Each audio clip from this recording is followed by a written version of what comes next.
Hello everyone, welcome to Cryptopreneur.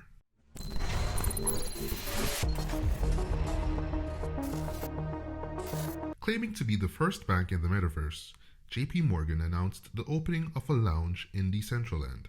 Upon entering the lounge, which was established by Onyx, the bank's blockchain unit, visitors are greeted by a digital portrait of Jamie Dimon, which morphs into the image of the bank's head of crypto, and a roaming tiger. It would be easy to write this off as a useless initiative from a bank that can afford to spend $12 billion on technology.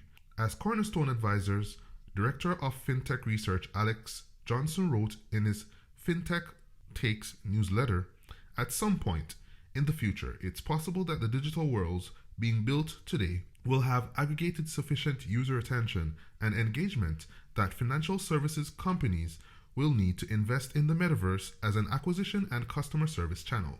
But we're not there yet.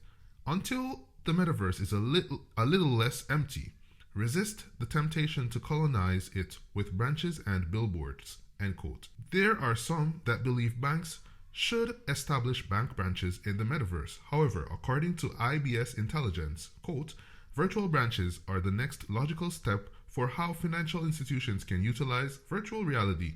Imagine never having to take a break during working hours and waiting in line at the bank. Now imagine getting personalized banking service at the comfort of your home when it's convenient for you while enjoying a cup of coffee, end quote. JPMorgan doesn't appear to believe that its Metaverse lounge will serve random Metaverse visitors who will, on a lark, decide to open a checking account, however. While the purpose of the lounge itself seems suspect, the bank's thinking about the Metaverse's potential opportunities is spot on. Quote, supply and demand dynamics are driving people into the meta economy.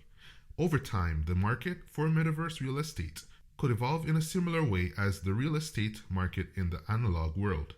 In time, the virtual real estate market could start seeing services much like in the physical world, including credit, mortgages, and rental agreements, end quote. The coming boom in metaverse lending for banks, virtual real estate sales are skyrocketing.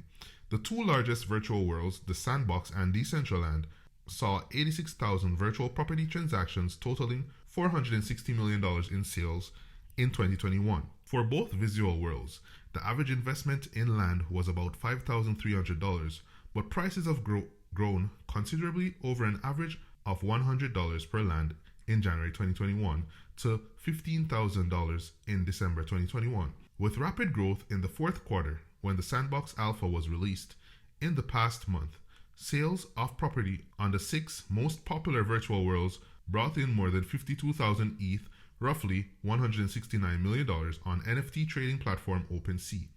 A mortgage isn't the right analogy for purchasing virtual property in the metaverse.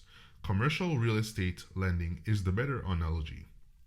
Metaverse property prices rose 700% in 2021, but it isn't just price speculation that's driving the increase. It's the opportunity to monetize virtual land with games, events, and other revenue-producing ideas. Banks have developed a competency in evaluating real estate lending. Smart and entrepreneurial banks will develop the capability to evaluate virtual real estate lending as well. Many of the same principles apply to both types of assets.